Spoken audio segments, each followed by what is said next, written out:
Hello, my name is Brian Rich, and I am a pole dancer based on the Sunshine Coast in Queensland, Australia. I have had my YouTube channel for quite some time now, and I've really only ever used it to post performance videos, but it's always kind of been, YouTube that is, has always kind of been a real source of inspiration for me when I was first starting pole. So I'd like to start utilizing the channel a bit more and just making some fun pole related videos, talking about different topics, or maybe eventually having people on to talk about all things pole. So I thought a great introduction to that might be for me to just kind of explain how I started pole and kind of what my pole journey looked like, and also where I am today and what that looks like. So like I said, I am in Australia, but I am originally from the US. So going back to around 2009, I saw Felix Kane's winning performance at Miss Pole Dance Australia in 2006. So I was in high school at the time I saw it, so I was probably about year 9 or 10. And I had never considered pole dancing to be what it is. I don't think I really even thought that there was such a thing as pole dancing. I just didn't really know anything about it. But I was very struck by Felix's performance, as a lot of people were. The artistic expression, the way she expressed herself to that one song was just really inspiring to me, and I never forgot about it. So I didn't start pole after I saw that video. It was a couple of years later. But it always stuck with me. So every 6 months or so, I'd go back on YouTube remembering her video and watch it. I think there was some other recent ones that she did. There was the 2010 Miss Pole Dance Australia video that was, again, amazing. And it was just always something that I knew I wanted to try, but never really the right time. So then in 2014, I was in uni, and I finally decided to bite the bullet and go along to my first class. Now at this time, I had no athletic background really. I had no dance training or anything like that. I played ice hockey from the time I could walk until I was about 17, but aside from that, I had no other real athletic interests or abilities. My flexibility was very poor. I couldn't touch my toes. I do randomly remember when I was a kid, I was able to do a middle split, but that was, I don't know, just something I was born with, I guess, and I lost that eventually. I don't have a flat middle now. Well, I'm pretty close, but not quite there.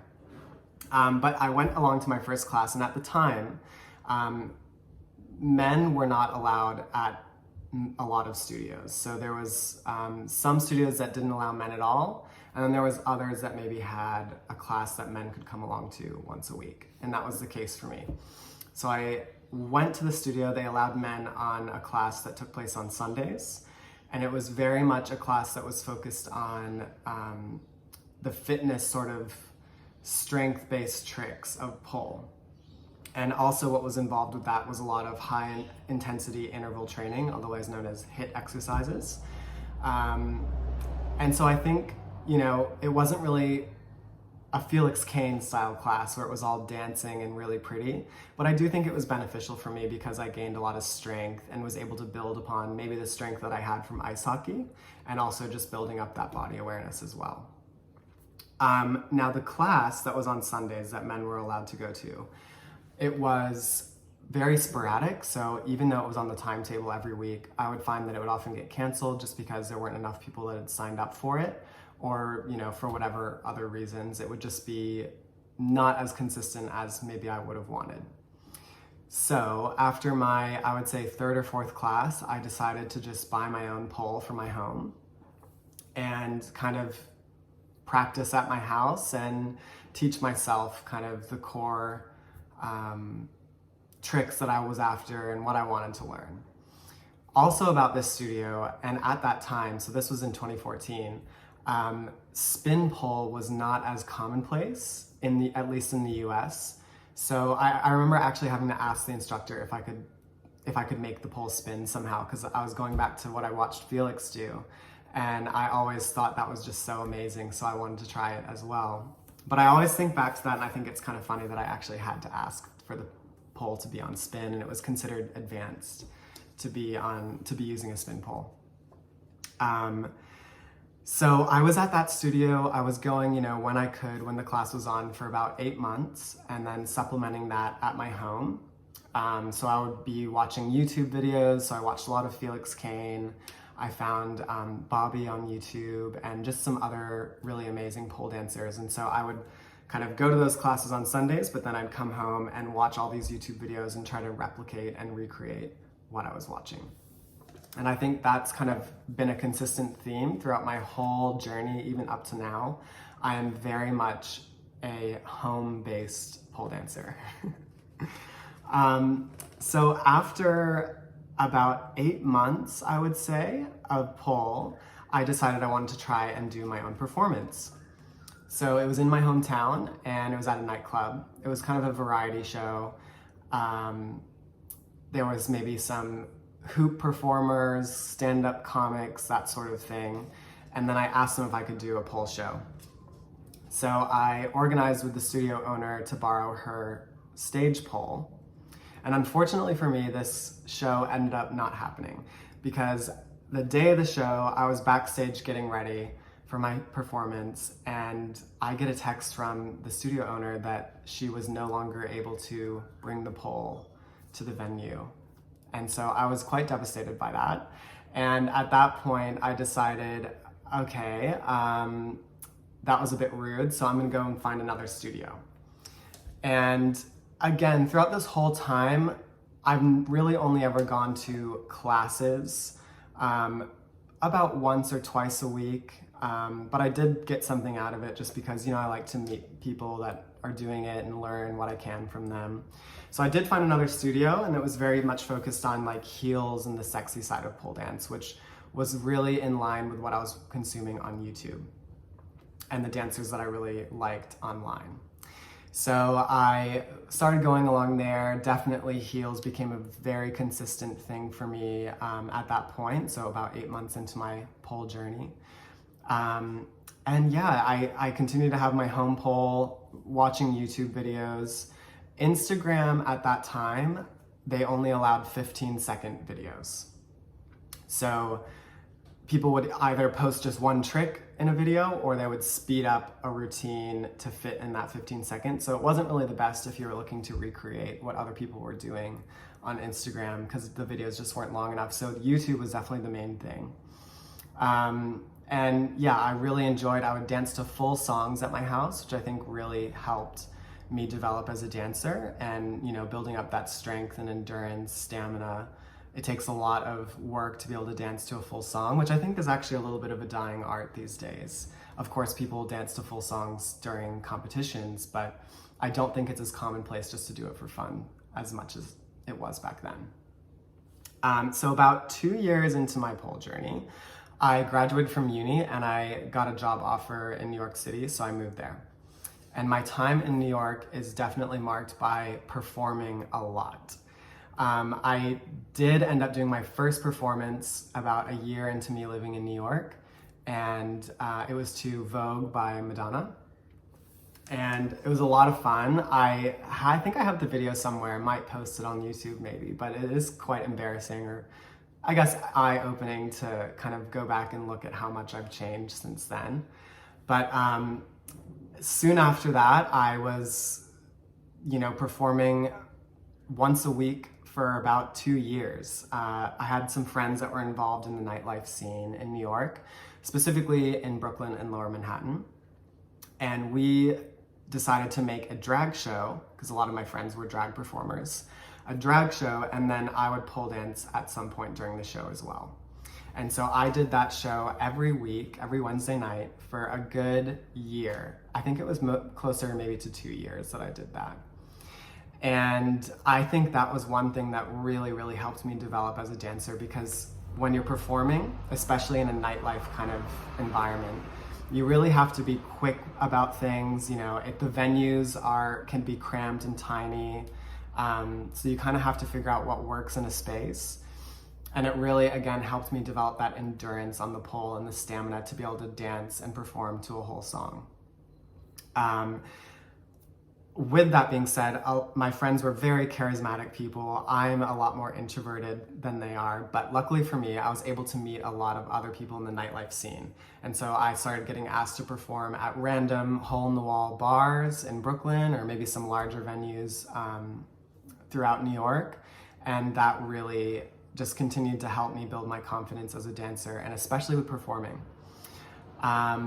Now, I never decided to compete while I was living in the US, and I think a large part of that was just because the way the competitions are structured there, I feel like, especially as a male pole dancer, you're really pigeonholed into that gymnastics kind of strength-based pole dancing, which has just never been something that I was interested in. I've always been much more about the dance and the flow and the lines and the pretty kind of pole dancing. Also throughout my New York years, I continued to have a pole in my apartment, which I was very fortunate because a lot of New York apartments are very small. But I did continue to develop my skills at home, train tricks at my house. At this time, Instagram kind of started to allow 30-second videos, and then soon after that, they went up to like a minute-long video. So Instagram was kind of starting to become a little bit more of a source for inspiration for me. But I still to this day refer to a lot of YouTube videos from older, I guess OG style pole dancers, just because it's a blip in time, and that's kind of where all those sorts of videos are, is on YouTube. So while I was in New York, I met my partner, who is Australian. And when COVID happened in 2020, we decided to leave New York and move to Australia. So we moved to Melbourne, and you might be wondering, oh, well, weren't Australia's borders shut by then? Yes, they were.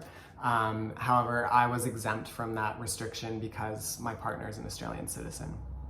So we settled in Melbourne, and I was so happy to be in Australia because so many of the dancers that I'd watched on YouTube and Instagram were Australian. So lots of them were at Bobby's Pole Studio in Sydney or Perth, as well as Blackbird in Melbourne. So I was very happy to be here and be able to learn from some of the people that I had watched for years, be a part of some of the great events that happen here, because I think Australia is quite unique in its tight-knit pole community and all the performance opportunities that there are here. And so while I was in Melbourne, I was teaching at a studio in the CBD, and I was able to choreograph a group performance that was a highlight of mine, because Australia, I feel like especially, there's all these amazing group performances that happen. So like the opening for Miss Pole Dance Australia, all these different openings for other competitions as well. There are always some really strong group choreography. So I did that, and then I also decided to compete for the first time ever. So that was for Mr. Pole Dance Australia 2022. And it is an international competition, although I would say probably 95% of the people that participate are based in Australia. And that was a lot of fun. I really enjoyed it. And I think the difference between that competition and maybe others in the US, and what made me want to do it, is just because there is that focus on the dance and the show rather than just the kind of gymnastics male style pole dance. So it definitely was something I was interested in. Of course, I've watched Miss Pole Dance Australia for ages now. And so to be kind of in that same realm was really exciting to me. Now, about 2 months ago now, my partner and I left Melbourne and moved up to the Sunshine Coast in Queensland, which is where I am now. Although we loved Melbourne a lot, the pole scene there was great. We just kind of wanted to live somewhere a bit warmer and be closer to some of the beaches and nature that we love so much. And also my partner's family lives here. The pole community in Queensland, I wouldn't say is anywhere near as large as it is in Melbourne or Sydney. I think Sydney especially is like the capital of pole in Australia. There's so many amazing studios and dancers that live there. Most of the events that are held, including Miss Pole Dance and Mr. Pole Dance, are in Sydney. But Queensland is kind of growing, and there's a lot of new studios. There's one actually just about 30 minutes away from me right now in Noosa, and I've been training there and teaching there as well a little bit. So it is growing, but I'm excited to continue to see it grow, especially where I am on the Sunshine Coast. Now, home poling has always been a consistent for me.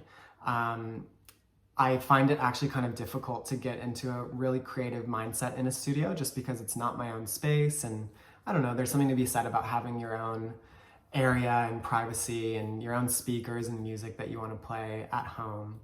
And so I am waiting for my pole to be made for me. So it's going to go just behind me. And maybe I'll make a video about the install process on that, because prior to this pole that I'm getting now, I've only ever had X poles, which are fully removable. The one that I'm getting now, it's called a Pussycat pole. And they are made in Australia, and they're one piece. They're the same poles that are used in the Mr. and Miss Pole Dance competition. So I'm really excited to get it.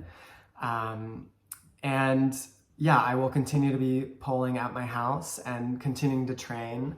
I think what really keeps me motivated in pole and what has kept me interested over these past 10 years has just been that I've set really achievable goals for myself. So whether that be flexibility goals or trick goals, there's always something that I can work towards, so I never get bored of it.